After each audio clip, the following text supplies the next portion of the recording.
The first two episodes of Star Wars Skeleton Crew are out, and I've really enjoyed what we've had so far, despite it being an urbanist nightmare. There's no bike lanes anywhere, the kids could have gotten to school if they had some, and then the central plot would have been already resolved.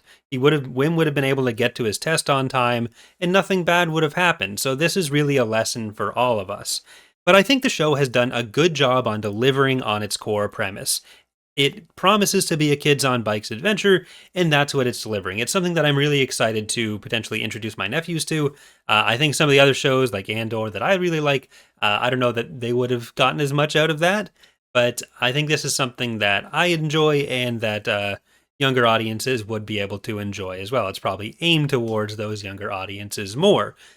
Although I think there was some concern that the kind of Star Wars suburbs thing might draw people out of it, the show has really bought into the Star Wars aesthetic. Something I talk about in pretty much all of my show reviews is how the show uses things like aliens and locations, particularly aliens, and having Neil as one of the principal cast members as an alien and having so many aliens on Borgo Prime, which I believe is actually a callback to Young Jedi Knight's book, a pirate base that gets mentioned in one of those. So there's some good foundational Star Wars elements mixed in that really help it feel like it is set in the Star Wars universe, even if there are other elements of the real world that are a bit more mixed in. But I think the core mystery of the show of what's the deal with Atten, I think that'll be interesting to figure out. Well, probably not having the biggest galactic implications.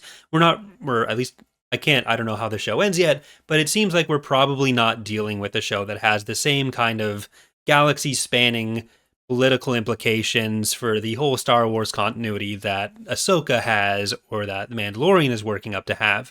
And I really like having these kind of pulpier adventures. X said that it's a lot like a 90s Bantam novel, and I can really see that. These kind of standalone stories with some more fantastical elements, especially if we do end up getting some Zim the Despot references. I thought before the show that that was more likely. We have the skull with all the hidden treasure, but maybe not. Maybe it's going to be more localized to what Atten is. But we've had some hints, or I think the second episode really confirms it, that when the residents of Atten talk about the Republic, they're talking about the Old Republic. They probably don't even know that the New Republic or the Empire were a thing. So it'll be interesting to see what exactly is the reason for the planet being this cut off, whether that was something that the Republic instituted as this kind of Republic treasure world, which is, of course, the way they're setting up for this to be a pirate or a pirate treasure hunt. So I think rather than being some big galactic implication for what that is, it's just the impetus for getting this pirate treasure hunting adventure. And I think that kind of storyline with things like smugglers being such a big part of Star Wars stories in almost every iteration, every part of the continuity in the past, I think that really slides right in. All the performances from the kids I thought were really good. Like there was maybe one or two moments when the ship is jumping to hyperspace that kind of took me out a little bit, but overall, I think it's been really well done so far. Again, I like the use of aliens because that really shows the kind of buy into the setting, especially when it's just cheaper and easier to have humans everywhere. So I'm looking forward to the show so far. I've enjoyed what we've got.